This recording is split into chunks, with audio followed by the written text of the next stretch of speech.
All right, let's jump right in today. We're doing a deep dive into Under Armour's Q2 2025 earnings. Yeah, these just dropped a few days ago, November 7th.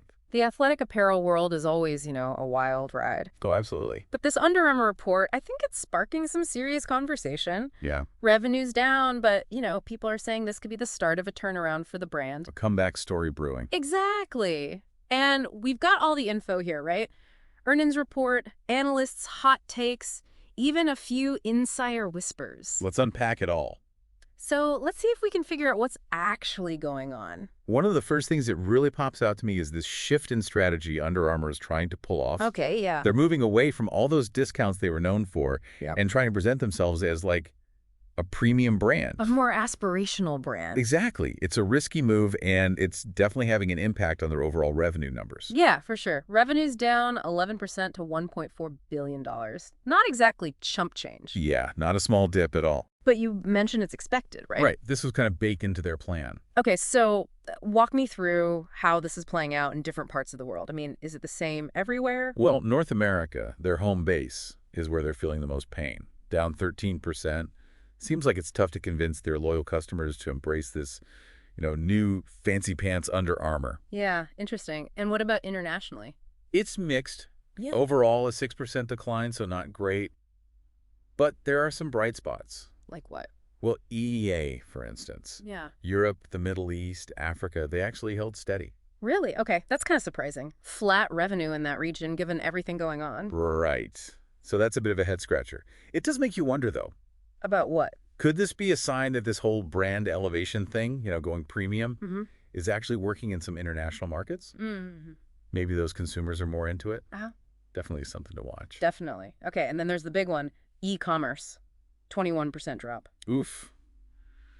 You can't sugarcoat that one. It's not pretty. But again, we kind of saw this coming, right? Mhm. It ties directly into that whole scaling back online sales and promotions thing. Right. Less discounting. Right. So, yeah, short-term hit for sure.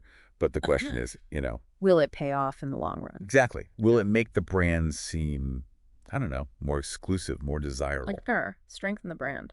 Okay, so revenue's a bit of a mixed bag, some worrisome spots, some potential signs of, light at the end of the tunnel. Right. But let's talk about profitability. Did Under Armour manage to squeeze out some wins there? This is where it gets really interesting. Okay, lay it on me. Despite revenue dipping, their gross margin actually shot up, like significantly, 200 basis points.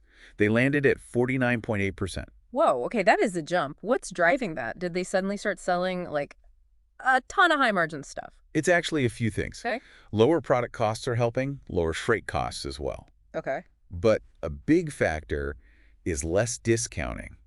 They're not sacrificing their margins just to move product, Right. Holding firm on those prices. Exactly. And the types of sales they're making, the channels, are also tilting towards the more profitable ones. So, more money on each item they sell, which is obviously a good thing.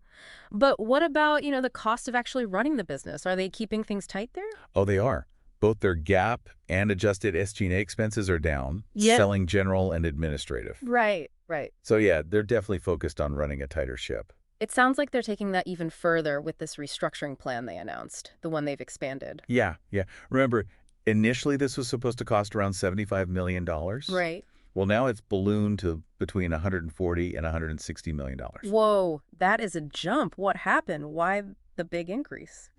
Well, closing that distribution center in Rialto, California, that's a big part of it. It's costly in the short term. But the idea is it'll help them optimize their whole supply chain, make everything leaner and more efficient. It's a bold move, but it shows they're serious about this whole transformation thing. Yeah, it's almost like they're saying, okay, let's rip off the bandage. Painful now, but hopefully it leads to, a healthier future. Speaking of the future, let's look at what Under Armour is saying about the rest of their fiscal year 2025. Right. I mean, they did revise their outlook, didn't they? They did. What's that telling us? I think it reveals a lot about their mindset. While they're still predicting a revenue decline for the year overall, get this. They actually raised their profitability expectations. So they think they can make more profit even with lower sales. Exactly. It's all about those gross margin improvements and tight cost controls we just talked about. They're betting that by focusing on running a super efficient, profitable operation, They can weather this revenue storm and come out stronger on the other side. It's a high-stakes gamble for sure, Oh, yeah. but if they pull it off. Could pay off big time. But let's be real. Cutting costs and, streamlining operations can only take you so far. They need to get that growth engine going again, especially in their core market, North America. You're absolutely right. And that brings us to the fact they've decided to up their marketing spend. Pumping an extra $25 million into marketing, that's not chump change. Yeah. Especially given the revenue decline. Bold move. Very bold. But it shows that they believe in the power of, telling a compelling brand story, really connecting with consumers. In a world that's, absolutely flooded with athletic apparel brands, you've got to stand out. You got to cut through the noise. Exactly. They need consumers to see Under Armour as more than just performance gear. It's got to be, aspirational lifestyle. It's about reminding people why they fell in love with the brand in the first place. That grit, that determination, that relentless pursuit of excellence. Tapping into those emotions. Yeah. All right, so it's a fascinating strategy. It is. Doubling down on brand building during a pretty uncertain time. High risk, high reward. It's a really interesting play. And I think it speaks to a bigger trend in the athletic apparel world. Brands are realizing it's not enough to just make great products anymore. They've got to create a community, a sense of belonging, tap into that shared passion for, pushing boundaries. Yeah, connecting with consumers on a deeper level. Okay, so we've talked about restructuring, we've talked about marketing. There's another piece of this puzzle we need to look at. Their direct-to-consumer business. Right, right. This is where we can see how all these efforts to elevate the in-store experience are actually playing out. Exactly. Because while their overall revenue was down, the money they made from their own stores, the ones they operate themselves, that was actually flat. So it didn't go down. Interesting. Yeah. So maybe, just maybe, this focus on creating like a really immersive brand experience in their stores, maybe that's starting to gain some traction. It makes you think about those flagship stores they've been opening. Yeah, yeah. They're going all out. It's not just about racks of clothes. It's about creating a whole vibe and experience. A destination. Yeah. A place where you, as a customer, can connect with the brand on a more personal level. That personal touch is huge, especially in today's world where online shopping is king. Absolutely. Under Armour is giving people a reason to, get off the couch, go to their store, actually experience the brand in a real, tangible way. Yeah, and they're not neglecting their online presence either. Their website and mobile app, they're designed to be super engaging and easy to use. They've got, exclusive deals online, personalized recommendations, a really smooth checkout process. It's all about making the shopping experience as convenient and enjoyable as possible, right? Right, no matter where you are, online or in store. Okay, so they're covering all their bases. But there's one more piece of this story that we need to explore. It's a big one. Their international expansion. Yeah, yeah. Because while they're fighting this uphill battle in North America, right? Their international business is actually showing some, really interesting signs of strength. It's almost a completely different story. Yeah. Yeah, you're right. It's like two narratives playing out at the same time. One of a brand trying to claw its way back to the top in a, pretty mature market. Right. And the other one is about this brand strategically planting its flag in new territory. Positioning themselves for, explosive growth. Exactly. So that's where we're going next. Going global. We're going to dive into the nitty-gritty of Under Armour's international performance. Different regions, different challenges, different opportunities. Stay with us. We'll be right back to explore the global stage of Under Armour's comeback story. Don't go anywhere. Yeah. Yeah, so Under Armour's international business, it's really interesting when you compare it to what's happening in North America. It's almost like they're juggling two completely different stories, right? It is, it is. Like here in North America, it's all about winning back those core customers, those people who maybe drifted away. Rebuilding that trust. Exactly. But then internationally, they're kind of introducing themselves to new markets. A whole new audience. Right. Different cultures, different preferences, all that. They're laying the groundwork for growth, way down the line. Long game. Yeah, and it seems like that international strategy is starting to pay off, at least a little bit.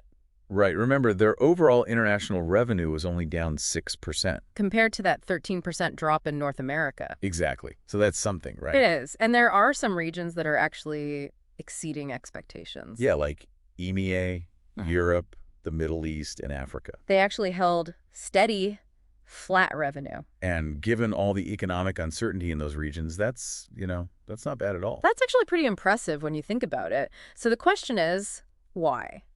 What's going on in EMEA? Yeah, it's a good question. Are European consumers just more into this whole premium brand thing that Under Armour's pushing? Maybe. Or is it something else? Like what? Maybe their marketing campaigns are just hitting the mark better over there. Interesting. Definitely something to keep an eye on. Okay, before we get too deep into specific regions, let's circle back to that restructuring plan we talked about earlier. Yeah. Big part of their comeback strategy. Right. And, the cost of it has really blown up. It has. Initially, I think it was estimated at $75 million. Something like that, yeah. And now they're saying it's going to be between $140 and $160 million. Big jump. Huge jump. Yeah. So what happened? What's behind that increase? Well, a lot of it has to do with their decision to close that distribution center in Rialto, California. Right. Big impact on their operational efficiency, which is a huge focus for them right now. Makes sense. It's all about streamlining that supply chain, consolidating operations, getting leaner, So short-term pain, long-term gain, right? Exactly. Wow.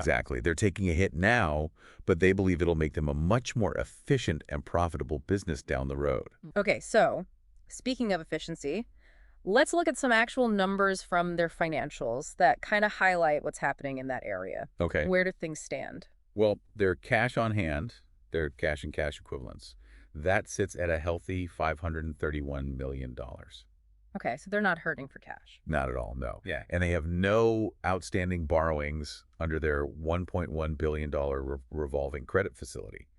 So they've got options. They've got some wiggle room. Right. They've got that financial flexibility to navigate this, this transition period and fund those strategic initiatives. Good sign. Okay, what else? Well, even with the revenue decline, they actually managed to decrease their inventory. Oh, really? Yeah, down 3% to $1.1 billion. Yeah. So they're getting better at managing that inventory, forecasting demand, avoiding those situations where they've got way too much product and they have to, slash prices to get rid of it. Right. Which obviously eats into profits. Yeah, no one wants that. Okay, so they're making progress on the operational efficiency front. But like we've said, their comeback depends on more than just cutting costs and, running a tight ship. Right. They need to make their brand exciting again. They need to bring people back. Get that buzz going. And that's where the marketing investment comes in. Absolutely. Remember that $25 million increase they announced? Yeah. That's a big statement. It shows they're serious about telling their story, connecting with consumers on a more emotional level. Because in today's world, there are so many brands out there, especially athletic wear. So many options. You've got to do more than just, make a good product. That's You've right. got to create an experience, a feeling. A connection. And they're hoping to tap back into those core values that, initially made people love Under Armour. Yeah. That grit, that determination, that whole, strive for greatness vibe. Right. They want people to feel that again. Now, they haven't really shared specifics about their marketing campaigns yet, but we can look at what they've done in the past for some clues, right?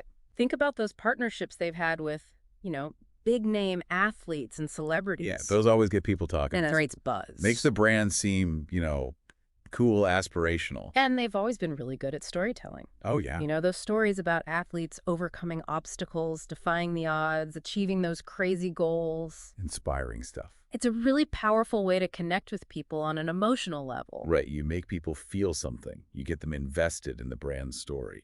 So it seems like they're trying to bring back those core elements of their brand, those things that made them so popular in the first place. Back to basics in a way. But they're also pushing the envelope with product innovation. Oh, yeah. Their latest line of apparel and footwear, it really showcases their commitment to, pushing the boundaries of both performance and style. Yeah, I saw that new line of sneakers with that crazy adaptive cushioning technology. Oh, yeah, that's wild. And that new athletic wear with that fabric that wicks away moisture like magic. Yeah, it's cutting edge stuff. They're not just, tweaking old designs. They're really trying to innovate. Yeah, they're trying to stay ahead of the curve, show that they're still on the cutting edge. Which is smart because, in the world of athletic apparel, there's always something new coming out. Always. You got to keep innovating to stay relevant. Okay, so innovation is happening on the product side. Yeah. but it's also about the overall customer experience. Right, how people interact with the brand. That's key. Exactly. And that's where their direct-to-consumer business offers some really valuable insights. Okay, tell me more. Well, remember how we said their overall revenue was down, Right. but their revenue from their own stores, the ones they operate themselves, that actually stayed flat. Interesting. So it didn't decrease. Exactly. Clearly, good sign. And it suggests that all those efforts to create really engaging, immersive brand experiences in their stores, maybe that's starting to work.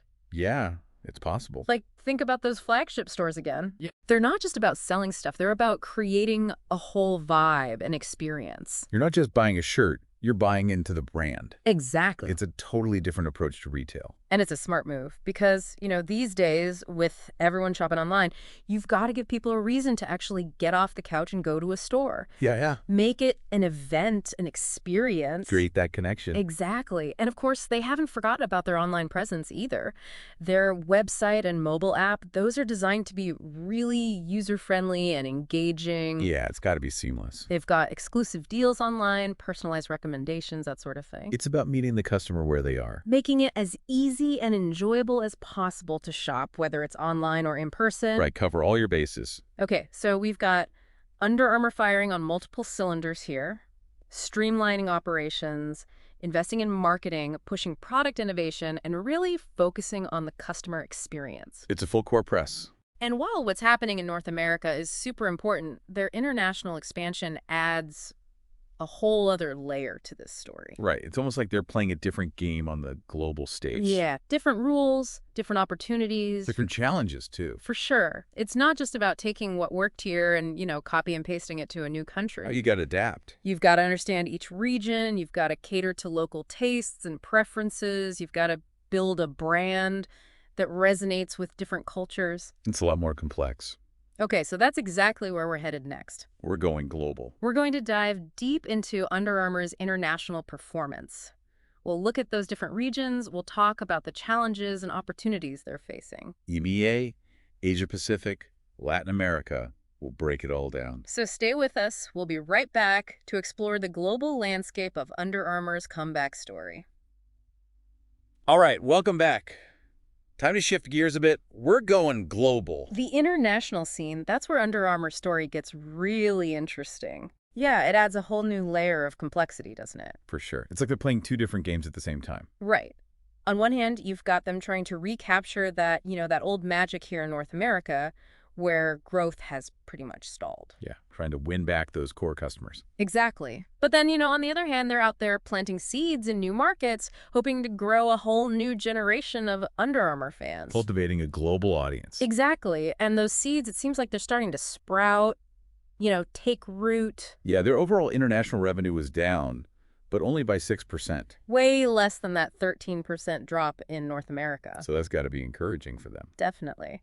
Okay, let's break it down region by region, starting with EMEA, Europe, the Middle East, and Africa.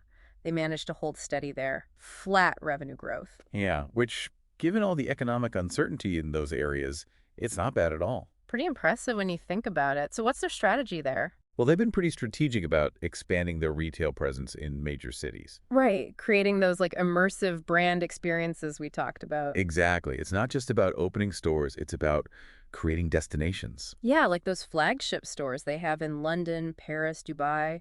Those are impressive. They're going all out. They want those stores to really represent, embody the Under Armour brand. Yeah, give people a taste of that performance-driven lifestyle. And it seems like it might be resonating. That flat revenue in EEA, it suggests that maybe European consumers, they're into this whole premium brand thing that Under Armour's pushing. Interesting. We'll have to see if that trend continues. Okay, let's move on to Asia Pacific. Another huge market for them. Yeah, crucial for their future growth, right? Absolutely. I know they're facing some headwinds there, especially in China, but are there still opportunities in the region? Definitely. Asia Pacific, it's such a diverse market, right? You've got mature economies, you've got emerging economies, and Under Armour seems to understand that. They're not trying to force a one-size-fits-all strategy. You're adapting to each specific market. Exactly. And it's working in some places. Like South Korea, they've been pretty successful there, partnering with local athletes, local influencers, building that brand awareness and credibility. Yeah, that local touch, that's so important when you're trying to win over a new market. It's about authenticity, right? Yeah. Consumers need to feel a genuine connection. Okay, and what about Latin America? What's the story there? Latin America, that's another region with huge potential for Under Armour. Lots of passionate sports fans down there. Oh yeah, tons. And a growing middle class, which means more people with disposable income. More people who can afford, those premium athletic wear brands. Exactly. And they're seeing good growth in markets like Mexico and Brazil. Demand for athletic wear is on the rise down there. And they're not just focusing on, the big cities. Right, right. They're expanding into smaller cities, smaller towns, those kind of underserved markets, building that brand loyalty from the ground up. Smart move. Those smaller markets, they often have huge untapped potential. Exactly. They're getting in there early, establishing themselves as like the go-to athletic brand as those markets continue to develop. It's all about playing the long game. Long-term vision, setting themselves up for sustained growth. Okay, so the international picture for Under Armour, it's complex, right? Oh yeah, definitely not simple. But overall, it's pretty encouraging. I'd say so. They're facing challenges, for sure. Different cultures, different consumers. They're having to adapt, get creative, but they're figuring it out. All right, so as we wrap up this deep dive into Under Armour's Q2 2025 earnings, I'm left with a feeling of, I don't know, cautious optimism. Yeah, me too. It's a tough road ahead for them, no doubt, but they're making moves. Taking action. They're addressing those challenges head on, and they seem really committed to positioning themselves for, for a brighter future. It's a classic comeback story, Lots of twists and turns, high stakes. Will they pull it off? Who knows? Only time will tell. We'll be watching. We'll be here to break it all down for you. Every step of the way. The data, the trends, the insights. So keep those sources coming, and we'll keep diving deep. Together. Until next time, keep exploring, keep questioning, and never stop pushing your own boundaries.